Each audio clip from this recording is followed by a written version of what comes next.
Bismillahirrahmanirrahim. Alhamdulillahirabbil alamin wassalatu wassalamu ala asyrafil anbiya'i wal mursalin wa ala alihi wa sahbihi ajma'in. Subhanaka la ilma lana illa ma 'allamtana innaka antal alimul hakim. Rabbi shrah li sadri wa yassir li amri wahlul 'uqdatam min lisani yafqahu qawli. Amma ba'd. Alhamdulillah ala nikmatil Islam.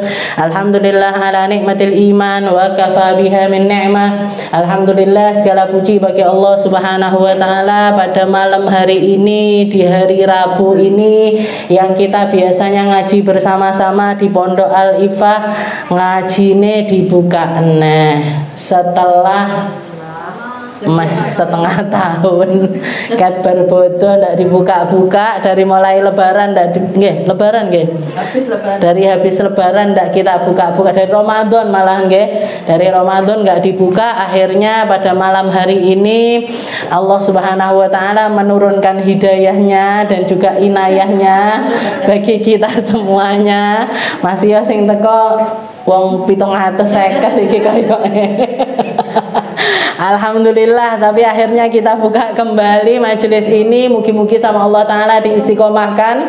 Mugi-mugi sama Allah Ta'ala dikasih langkah yang tulus, dikasih langkah yang ikhlas, dikasih niat-niat yang lurus, dikasih niat-niat yang ikhlas, sehingga apa yang kita usahakan ini menjadi sesuatu yang pantas untuk kita persembahkan kepada Nabi kita, Nabi Muhammad Sallallahu Alaihi Wasallam, dan juga jadi bekal kita menuju kehadiratnya Allah Subhanahu wa taala. Jadi majelis ini dibuka rodok mendadak untuk saya, istilahnya pikiran untuk membukanya engko asli nenggian sian. Tapi ternyata pada hari Jumat kemarin, hari Jumat kemarin itu kebetulan saya sama Umi sama Dijah itu ke Temboro ziarah ke Museum Artefak Peninggalannya Rasulullah SAW di situ. Terus teman saya Ustadzah Kiki niku, Ustadzah Kurnia Rizki niku, beliau tahu-tahu bilang sama saya, "Pah, aku minta ijazah burdah toh." Minta ijazah baca burdah ini, pengen baca, pengen ngamalkan, tapi belum pernah dapat ijazah pembacaan burdah tersebut. Akhirnya saya bilang sama Ki, saya ndak punya ijazahnya burdah, cuman dari kecil saya baca burdah. Jadi dari mulai SD itu sama Bine ada burdahnya kampung, ibu-ibu muda itu sama Bine tiap kali waktunya majelis mesti disuruh gabung. Masih yo ndak iso maca. Masih yo ndak iso maca, tapi yang penting duduk dengarkan, akhirnya terbiasa dengar. Jadi di kampung baca mulai dari kecil, pergi masuk ke Pondok Dalwa, ternyata di Dalwa setiap seminggu sekali juga dibaca, lanjut lagi berangkat ke Hadromot, ke Daruzaro di pondoknya Habib Umar bin Hafid, ternyata di sana setiap minggunya juga membaca burdah. Jadi ini ndak tahu runtutan istilahnya, ditanya sanad dari mana ndak ngerti, tapi dari kecil sudah ngamalkan.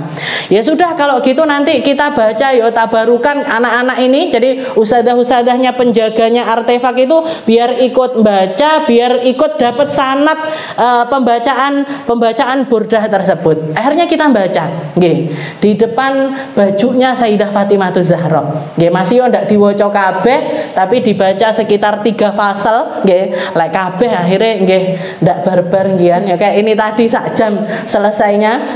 Jadi tabarukan di situ, usadah-usadahnya ikut baca.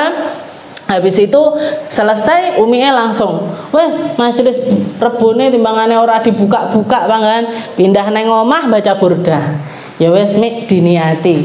Mulai hari ini majelisnya itu saya bawa ke sini Jadi yang dibahas tetap yang kita bahas tetap surat Kahfi, akan tetapi tempatnya pindah di sini dan kita akan mulai dengan pembacaan burdah. Jadi insya Allah diniati wes pokoknya wes kudu mulai minggu ini 6:30 insya Allah kita mulai 6:30 kurang titik gitu nggih, dimulai Fatihah dan lain sebagainya.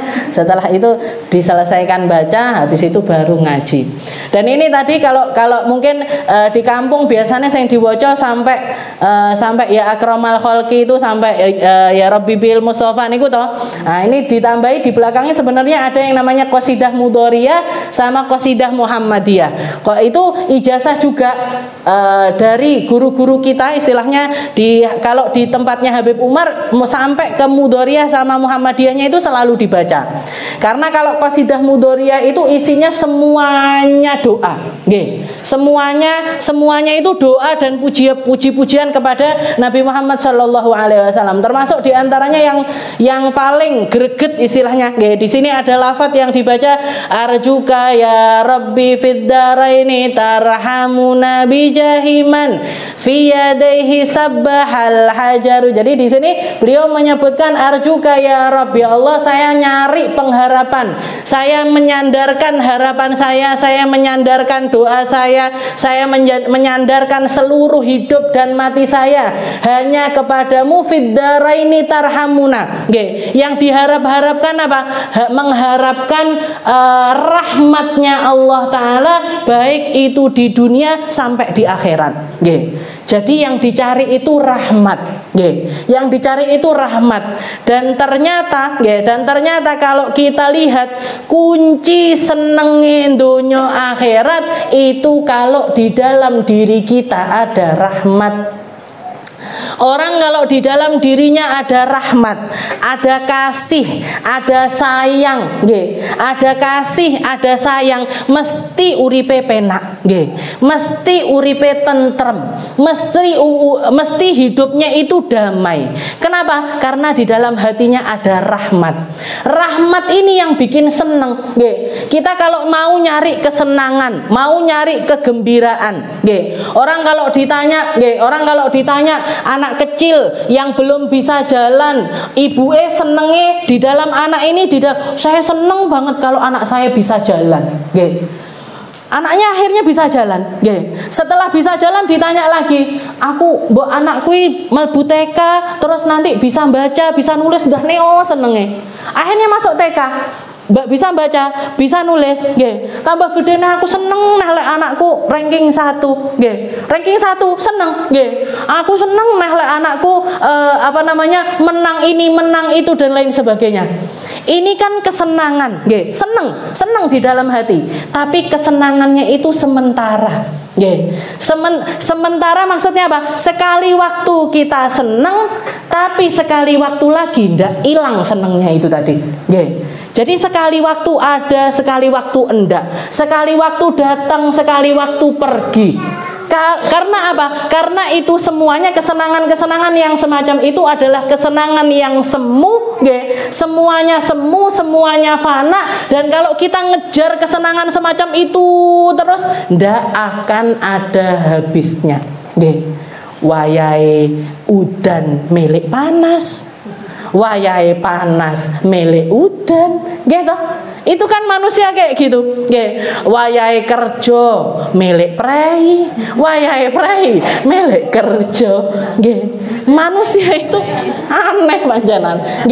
Jadi kalau kita ngomongin tentang kegembiraan yang sifatnya seperti itu, milik dolan rene, milik dolan rono, ya seneng pas dolan. Tapi habis itu ya sudah. Apa terus dolan terus yo kesel akhirnya. Kapan mulie gitu. Kayak gitu, Jadi ndak ada yang abadi, Tapi kalau yang dimaksud di sini arjuka ya Rabbi fid daraini tarhamuna, ya Allah kami nyari rahmat, Kami nyari rahmat, kami nyari kesenangan, kami nyari kasih, kasih yang akan menyenangkan saya di dunia sampai ke akhirat nanti. Ini rahmat yang semacam apa? Rahmat hakiki ini yang seperti apa? Rahmat yang datangnya dari Allah Subhanahu wa Ta'ala. Rahmat yang masuk ke dalam jiwa hamba-hamba yang dipilih sama Allah Ta'ala untuk ada rahmat itu di dalam hatinya, untuk dititipi rahmat rahmat yang semacam itu, merekalah orang-orang yang paling gembira di atas muka bumi ini sampai di akhirat nanti. Dan kesenangannya itu kesenangan yang selalu ada, selalu, yang akan membuat orang ini selalu berada di dalam keadaan yang istilahnya kalau seneng nggak seneng terlampau, kalau sedih juga nggak terlalu sedih. Nah, ini hakikatnya rahmat. Dan kalau kita lihat, kuncinya rahmat atau sumbernya rahmat, sumbernya rahmat. Kalau kita mau nyari rahmat, di mana rahmat itu? Rahmat itu ada pada diri Nabi kita, Nabi Muhammad Sallallahu Alaihi Wasallam. Seperti yang dikatakan oleh Allah Subhanahu Wa Taala, wa ma arsalnaka illa rahmatan lil alamin. Wahai Muhammad, sungguh engkau itu kami utuskan ke atas muka bumi ini sebagai rahmat bagi seluruh alam. Jadi kalau kita nyari kesenangan hakiki, kegembiraan hakiki, rahmat yang hakiki, kuncinya cuman ada pada diri Nabi Muhammad Sallallahu Alaihi Wasallam. Makanya di sini beliau mengatakan bijahiman fi yadaihi sabbahal hajaru. Saya minta ya Allah, saya minta rahmat yang semacam itu demi seseorang yang di tangannya itu bebatuan bertasbih. Seseorang yang ketika ditaruh batu di atas tangannya, batu-batuan tersebut bertasbih. Seperti yang beberapa kali saya ceritakan, bahwasanya Nabi Muhammad SAW itu seringkali punya banyak kejadian dengan kerikil-kerikil, punya banyak kejadian dengan perkara-perkara yang kita anggap sebagai sesuatu yang nggak bisa hidup, nggak akan bisa ngomong, nggak akan bisa bercakap-cakap. Tapi ternyata bebatuan itu sendiri yang kita anggap sebagai sesuatu yang mati, benda mati, ternyata kalau tersentuh jasadnya Nabi Muhammad, tersentuh dekat sama Nabi Muhammad, mereka bahkan bisa bertasbih. Seperti yang dikatakan oleh Nabi Muhammad di dalam hadis sahih, hadisnya sahih, nggak mungkin salah, nggak mungkin bukan keluar dari lisannya Nabi Muhammad Sallallahu Alaihi Wasallam. Beliau itu bahkan mengatakan, saya tahu persis ketika sebelum beliau diangkat jadi nabi, setiap kali beliau masuk jalan-jalan di jalan-jalannya kota Mekah, beliau lagi jalan-jalan di kota Mekah seperti itu, katanya Nabi, saya titen, saya ingat mana batu-batuan yang kalau saya lewat yusallim alayya, yang mengucapkan salam kepada saya. Ingat Nabi, oh iki watune sing gaene nyalami aku. Ini batunya yang biasanya mengucapkan assalamu alayka ya Rasulullah, assalamu alayka ya Nabiyullah, assalamu alayka ya Khalilullah. Bahkan pernah Sayyidina Ali bin Abi Thalib itu diajak sama Nabi ke tengah hutan.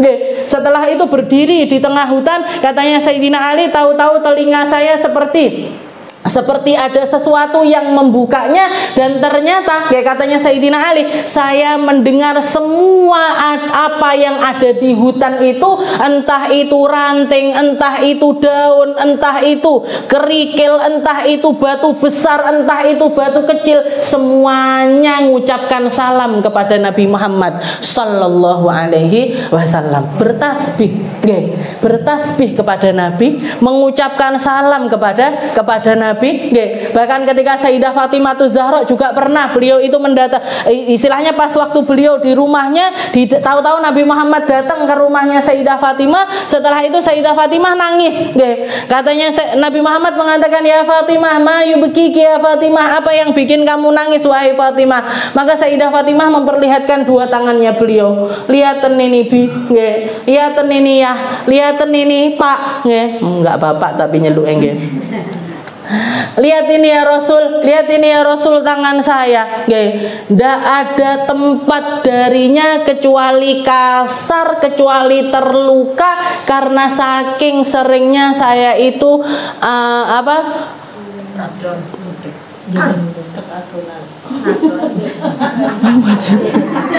Gandum sek bunder-bunder dimasukkan ke tempat, setelah itu dadi tepung deplok. Nggih. Saking kerjaannya itu beratnya, nggih. Terutama pekerjaan yang dirasa oleh Sayyidah Fatimah paling berat adalah deplok. Tapi deplok kan gini. Ini enggak kayak gini, nggih. Numbuk, giling, nggih. Giling rohok, giling di gilingannya. Kalau ngelihat di film Upin Ipin kan ada opah itu punya, nggih, zaman dulu kayak batu besar, habis itu nanti gandum, biji-biji gandumnya dimasukkan situ, diputar-putar keluar apa namanya? Keluar tepung gandum, nggih. Keluar tepung gandum. Kalau kita lihat Sayyidah Fatimah itu memang kerjaannya berat sekali. Minta pembantu sama Nabi tidak dikasih, gitu. Minta pembantu sama Nabi. Dengar kalau Sayyidina Ali bilang, wahai Fatimah, ayahmu baru saja menangkan sebuah peperangan, dapat budak banyak sekali, minta satu buat ewang-ewang di rumah. Dan Sayyidah Fatimah itu keadaannya beliau itu selalu di umur beliau itu selalu lek ndak meteng nyusoni, meteng neh nyusoni neh, meteng neh nyusoni neh, kayak kakak ulun. Sayyidah Fatimah keadaannya seperti itu, punya anak 6, baru setahun, tahun pertama nikah, setahun kemudian dapat putra Sayyidina Hasan ibn Ali bin Abi Thalib. Tidak lama kemudian tahun keduanya lagi datang lagi Sayyidina Husain, tahun ketiganya lagi datang lagi Sayyidina Muhsin, keempat lagi keluar lagi Ruqayyah, keluar lagi Ummu Kulthum, keluar lagi. Jadi anaknya recelakeh, cilik-cilik bareng, cilik-cilik bareng. Jadi kalau ndak mateng nyusoni, kadang ya meteng karo nyusoni nggih.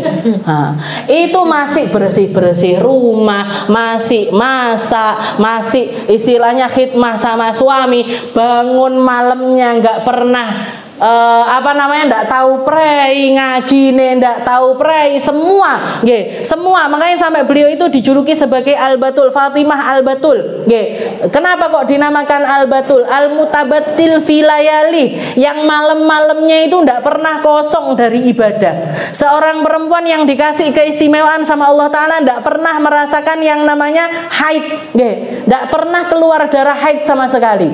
Bahkan nifasnya beliau pun dikatakan beliau pernah ketika hamil itu waktu hamil itu pernah beliau sholat maghrib sek jamaahan neng masjid, pulang lahiran isya wes jamaahan neng.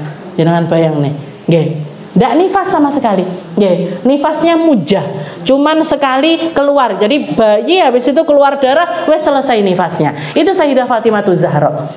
Jadi dalam keadaan yang semacam itu sekali minta pembantu karo abahe yo panggah ndak pernah dikasih. Sayyidah Fatimah niku. Bahkan waktu minta pembantu sama Nabi Muhammad cuman dijanjeni nanti malam tak datangi kamu. Begitu malam hari Sayyidah Fatimah wes mapan mau ngledak, mau tidur sama Sayyidina Ali, Rasulullah datang, masuk ke dalam rumahnya, setelah itu ikut masuk ke selimutnya Sayyidah Fatimah sama Sayyidina Ali. Jadi neng kasur wong telu di dalam selimut. Bahkan Sayyidina Ali sampai mengatakan, saya merasakan dinginnya kakinya Nabi itu nyentuh betis saya. Saking cedeke. Apa enek mara tuwa saiki karo mantune ngono kuwi. Nak melok mlebu nang kamar, melok nang gone kasur, Sayyidah Fatimah, Sayyidina Ali itu deketnya sama Nabi Muhammad seperti itu. Setelah itu dinasehati sama Rasulullah, katanya beliau, ya Fatimah, wahai Fatimah, apa kamu mau tak kasih sesuatu yang jauh lebih baik ketimbang pembantu? Apa? Bala ya Rasul. Apa ya Rasul? Saya mau. Apa? Kalau misalkan sesuatu yang lebih baik daripada pembantu itu apa? Katanya beliau, setiap kali idza awaitum ila firasyikum, kalau kalian mau geletak, mau tidur malam hari, bacalah subhanallah 33 kali, alhamdulillah 33 kali, Allahu Akbar 33 kali. Di dalam riwayat yang lainnya 34 kali yang Allahu Akbarnya. Jaluk pembantu dikei wirid. Jaluk pembantu dikei wirid. Ini kalau anak zaman sekarang wis ndak usah rita lah ya.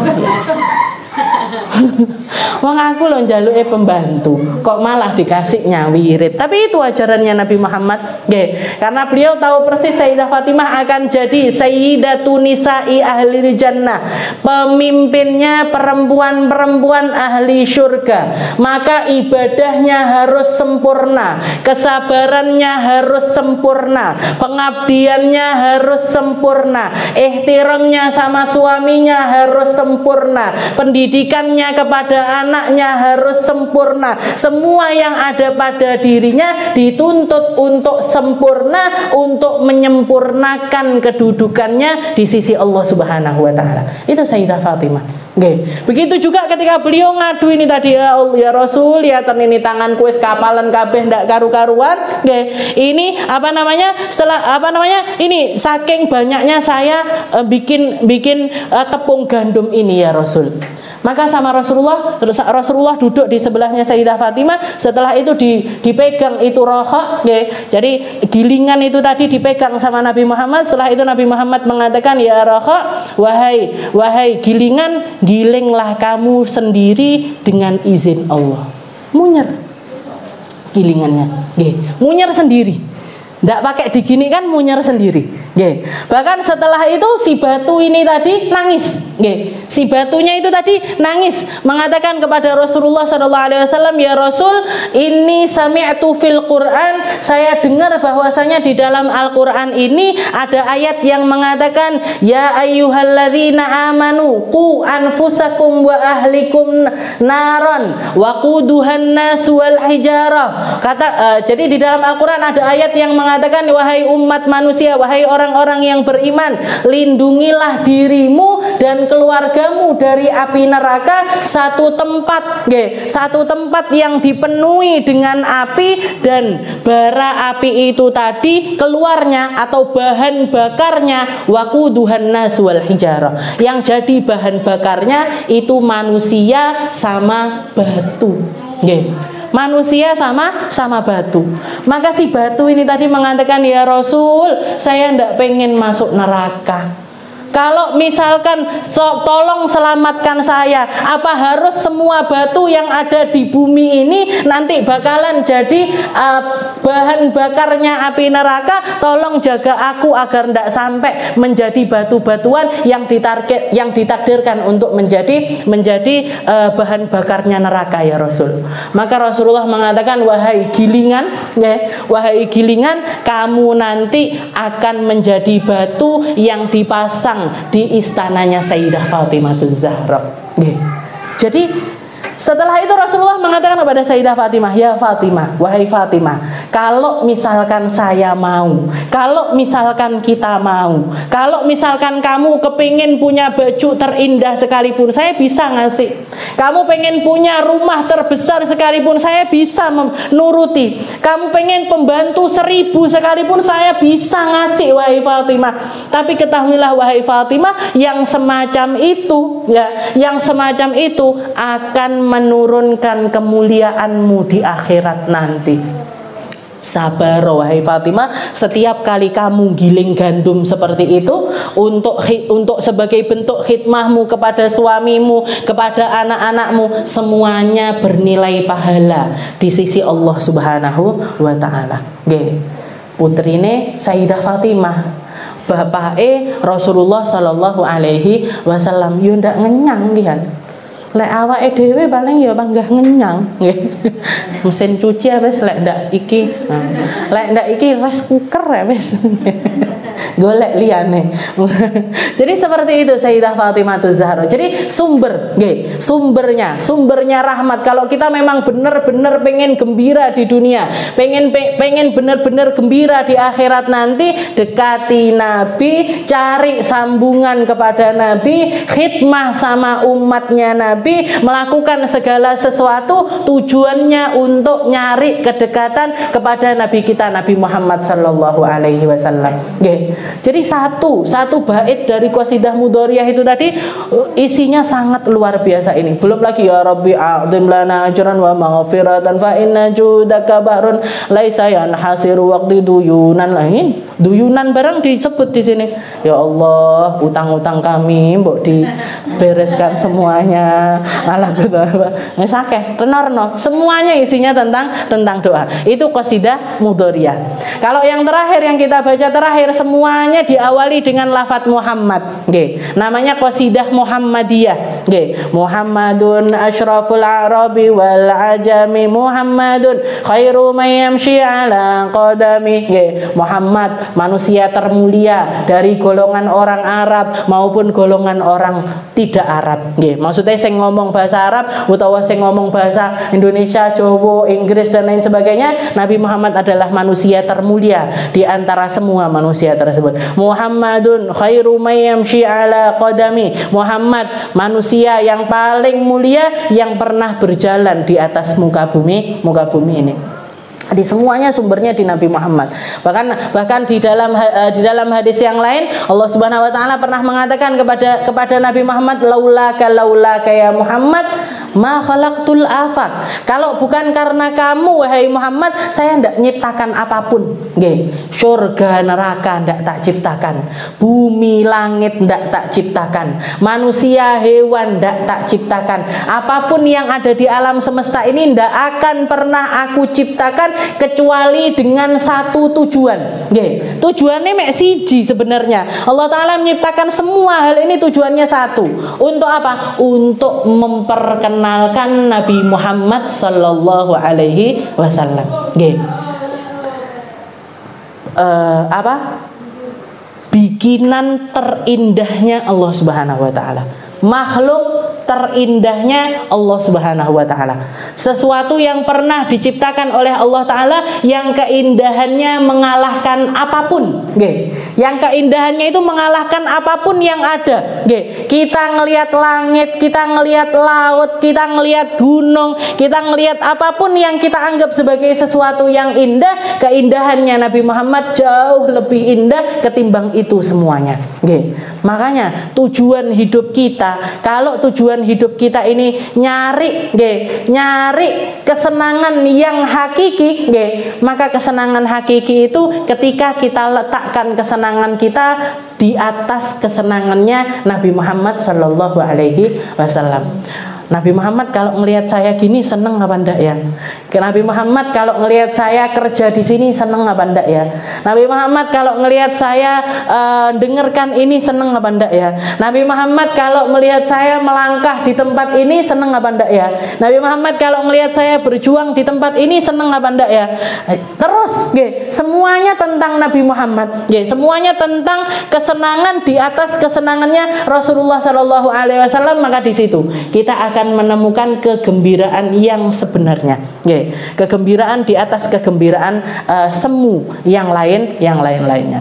Setelah itu di sini yang paling juga ada perkataan, ada perkataan Muhammadun dinuhu haqqun nadinu bihi, Muhammadun mujmilan haqqan ala alami. Jadi di sini dikatakan Muhammadun dinuhu haqqun, Muhammad yang bawa agama yang benar dan kami beragama dengan agama tersebut. Jadi secara tidak langsung di sini kalau kita paham maknanya, kita sedang mengikrarkan dua kalimat syahadat, mengaku tentang ini kata-kata ini setara dengan perkataan kita raditu billahi rabba wa bil islami dina wa bi Muhammadin nabiyya. Saya ridho Allah taala jadi Tuhan saya ridho Islam sebagai agama saya, dan saya ridho Nabi Muhammad sebagai jalan hidup saya. Allah sebagai penentu takdir kita, Islam sebagai jalan yang menentukan mana yang halal, mana yang haram, mana batasan yang kita boleh melakukannya, mana batasan yang kita tidak boleh melakukannya, sampai mana kita boleh dan sampai mana kita tidak boleh. Islam agamanya kita, wa Muhammadun nabiyya wa rasulah, sedangkan Nabi Muhammad sebagai jalan hidup saya.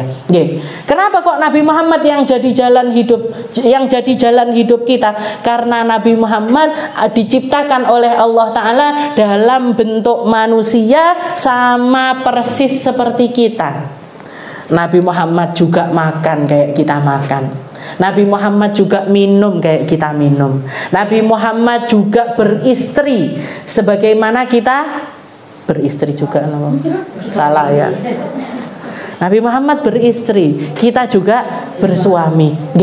Istilahnya semua yang jadi perkara-perkara yang menunjang kemanusiaannya manusia, itu semuanya ada pada diri Nabi Muhammad SAW. Nabi Muhammad kerja, pernah jadi karyawan, pernah jadi bos, pernah jadi pemimpin negara, pernah jadi panglima perang. Jadi istilahnya gini, kalau kita lihat semua profesi yang ada di alam semesta ini, kalau mau ngikuti Nabi Muhammad mangga iso.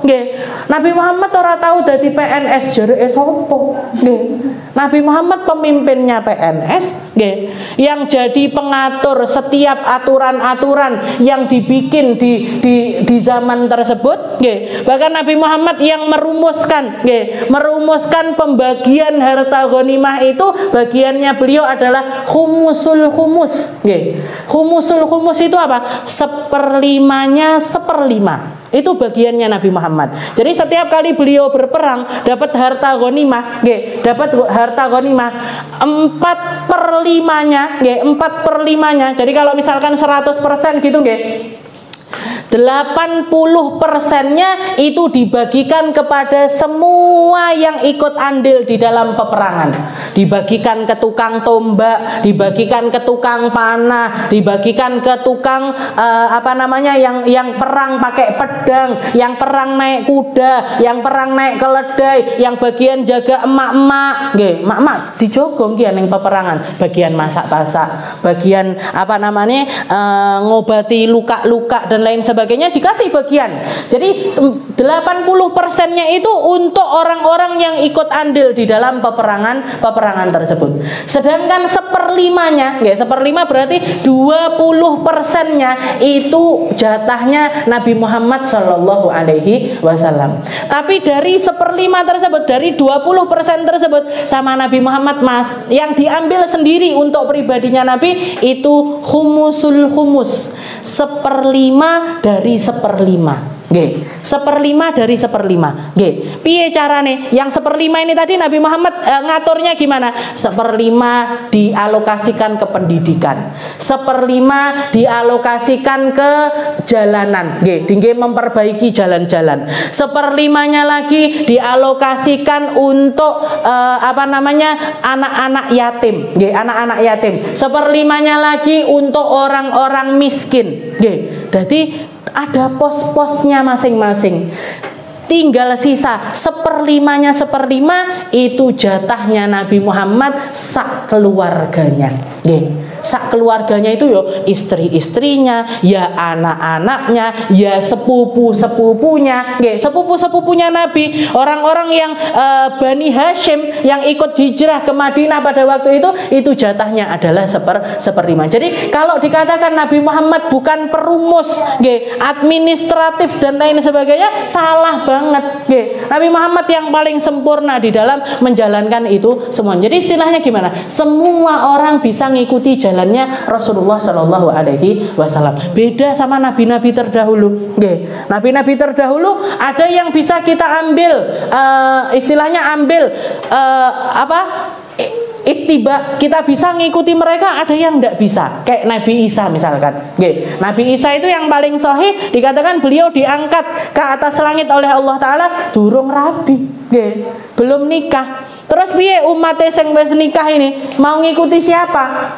Adabnya kepada istrinya, adabnya ke anak-anaknya untuk didik anak-anak dan lain sebagainya. Wong Nabi ini durung rabi. Jadi Nabi Isa itu naik ke atas langit itu dalam keadaan belum perjaka.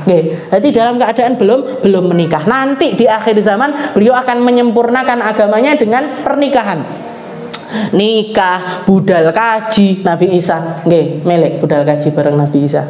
Mesti mabrur insyaallah. Kesuwen saiki ae. Jadi seperti itu. Haji bahkan dikatakan yang paling sahih seperti yang kita bahas di dalam surat Kahfi itu, beliau bakalan haji, yang pasti bakalan ikut berangkat haji sama Nabi Isa adalah para ashabul kahfi. Ya, ashabul kahfi itu sebagian ulama mengatakan mereka sekarang itu dimatikan sama Allah Ta'ala, ada yang mengatakan masih ditidurkan. Dan itu yang paling sahih. Tidur nanti di zamannya Nabi Isa bangkit lagi dan budal kaji bareng-bareng sama Nabi Allah Isa.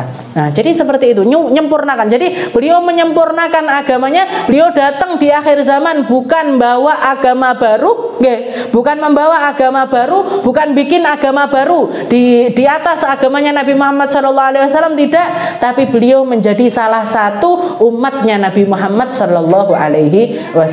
Jadi umatnya Nabi Muhammad. Jadi di sini kata Muhammadun dinuhu haqqun nadinu bihi. Muhammad agamanya adalah agama yang paling benar dan kami memilih untuk beragama dengan agama tersebut. Muhammadun mujmilan haqqan ala alami, dan beliau adalah orang yang paling gampang di dalam merumuskan setiap kebaikan-kebaikan yang jadi istilahnya gini, Nabi Muhammad itu cara ngajarnya paling gampang. Cara ngajak, makanya beliau salah satu mukjizat yang diberikan oleh Allah Ta'ala kepada Nabi Muhammad, u'tiya jawami'il kalim. Nabi Muhammad itu punya yang namanya jawami'ul kalim, itu ngomong sedikit tapi orang langsung paham. Jadi ndak kudu nerangnya dowo-dowo, tapi cukup kata-kata yang sedikit, orang-orang langsung paham dengan kata-kata tersebut. Setelah itu dikatakan Muhammadun dzikruhu rauhun li anfusina.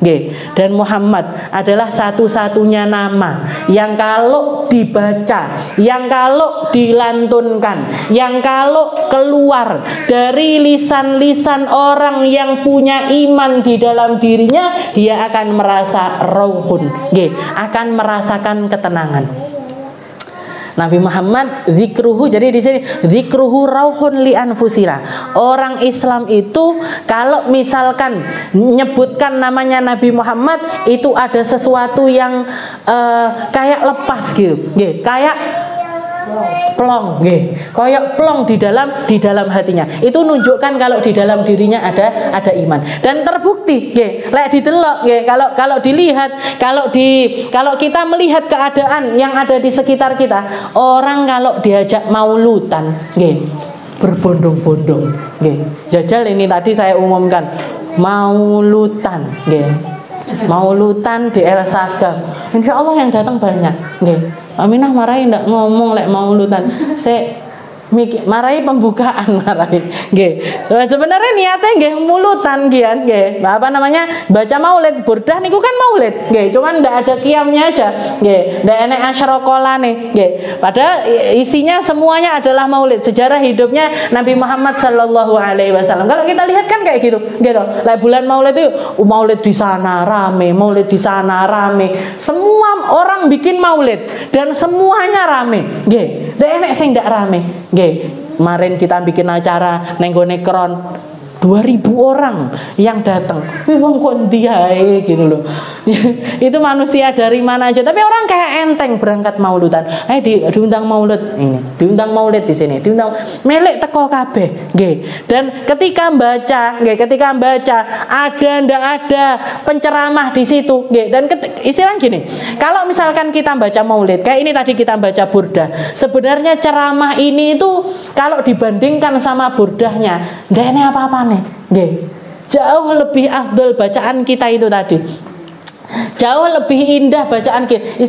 Saya yo tambel butuh lah, ben nenek cerita-ceritane, ben nenek kembang-kembangane, biar ada apa namanya tambahan sedikit. Tapi kalau dibandingkan sama bacaannya tidak ada apa-apanya, karena semua yang ada di dalam maulid itu indah, mulai dari pembukaannya sampai doanya, sampai jadi susunan ini kita cuma bahas beberapa bait saja, tapi sudah seperti ini. Muhammadun dzikruhu rauhun li anfusina, Muhammadun syukruhu fardun ala umami. Dan sungguh katanya beliau, katanya Imam Imam Busiri, sungguh Muhammad bersyukur atas hadirnya Muhammad, bersyukur atas terutusnya Nabi Muhammad, bersyukur atas kehadirannya Nabi Muhammad, fardun alal umami.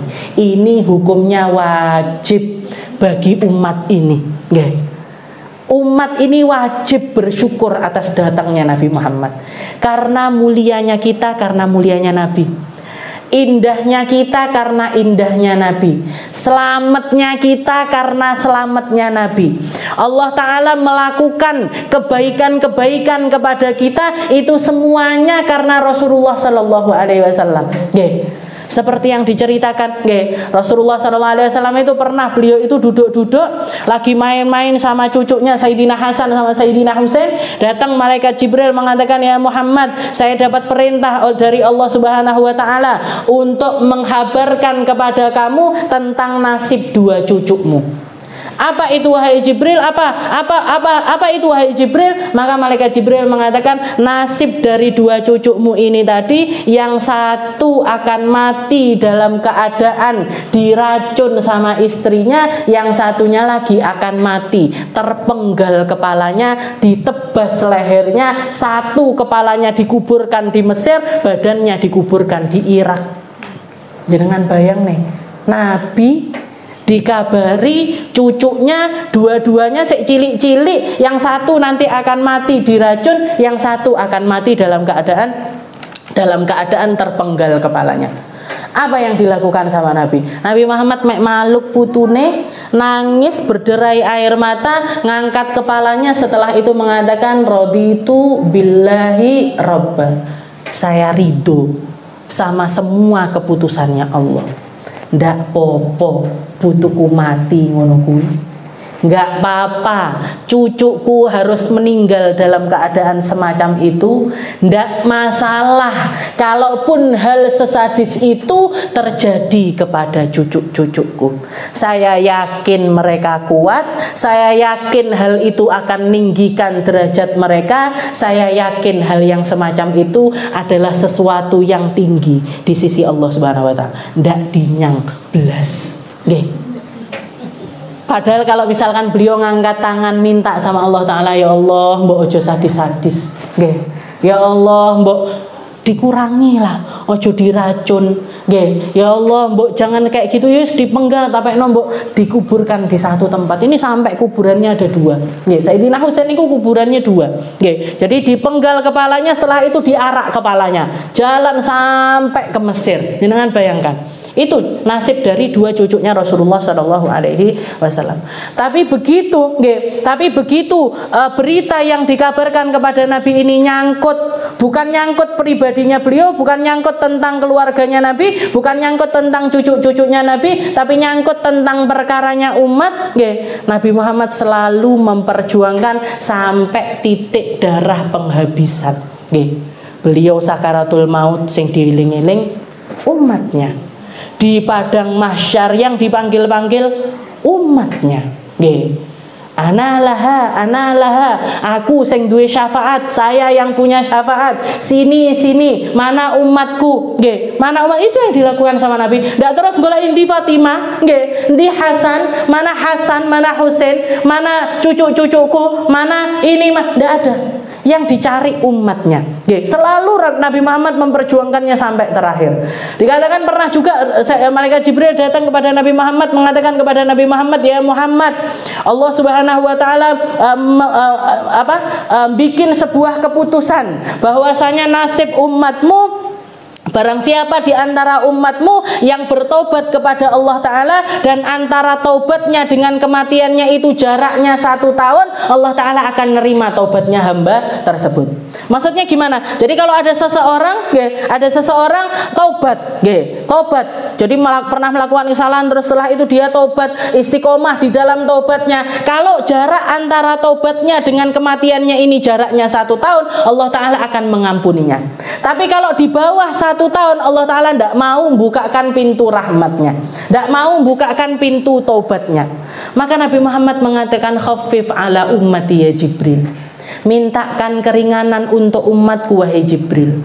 Kalau jaraknya 1 tahun, terus piye nasibe umatku yang mereka baru tobat sebulan, 2 bulan, 3 bulan, 4 bulan, padahal banyak di antara umatku yang antara ajalnya dengan taubatnya itu jaraknya beberapa bulan. Terus mereka nanti nasibnya gimana? Mereka nyali selamat lewat mana? Mereka bakalan datang kepada Allah Ta'ala ini bawa apa kalau Allah Ta'ala tidak mau nerima taubatnya mereka?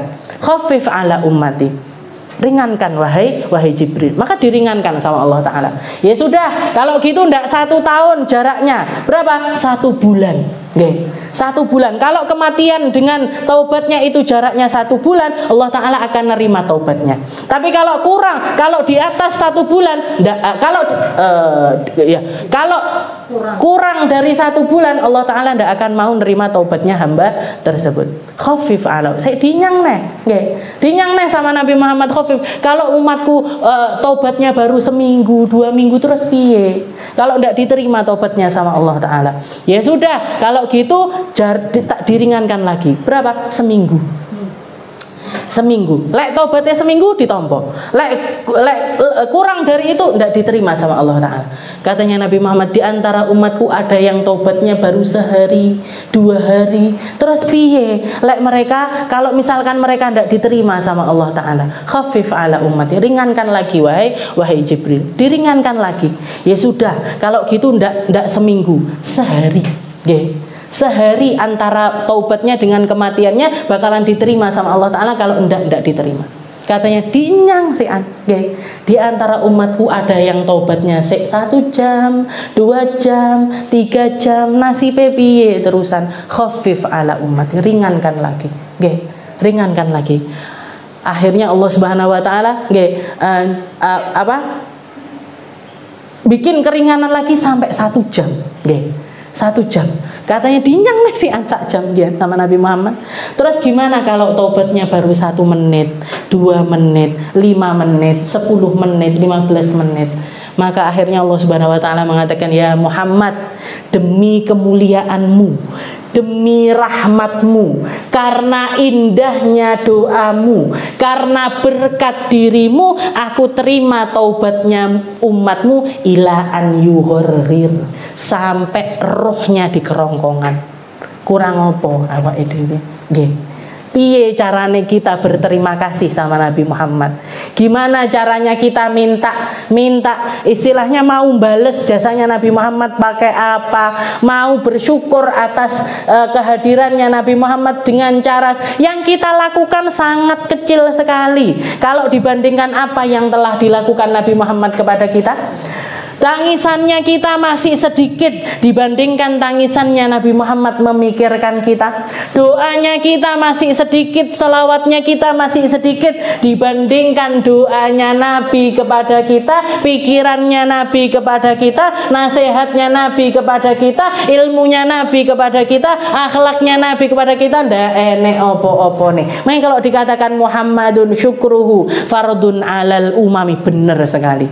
Bersyukur atas terutusnya Nabi Muhammad itu wajib. Rasa itu wajib ada pada diri setiap hamba yang mengaku beriman kepada Allah Subhanahu Wa Ta'ala, yang mengaku jadi pengikutnya Nabi Muhammad Sallallahu Alaihi Wasallam, yang mengaku ngikuti jalannya Rasulullah Sallallahu Alaihi Wasallam. Di dalam dirinya harus ada fardun.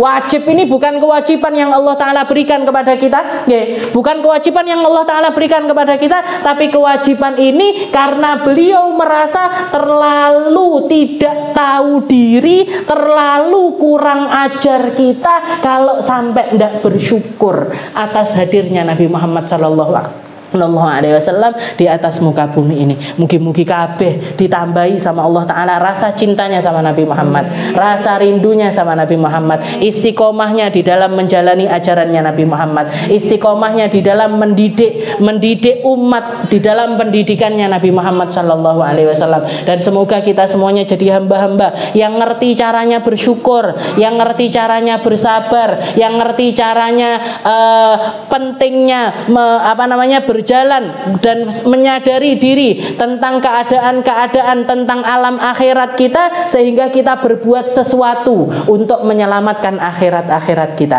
Dan semoga Allah Subhanahu wa taala meridhoi langkah-langkah kita, meridhoi setiap apa yang kita lakukan, meridhoi setiap apa yang kita dermakan, meridhoi setiap apa yang kita katakan, sehingga semua itu menjadi sebab kita mati dalam keadaan husnul khatimah, mati dalam keadaan indah, mati dalam keadaan ridho. Allah Ta'ala ridho kepada kita dan kita ridho kepada setiap ketentuannya Allah Subhanahu wa taala. Ala hadhihi niyyah wa ala niyatin salihah wa ila hadratin Nabi Muhammad sallallahu alaihi wasallam. Sirril Fatihah.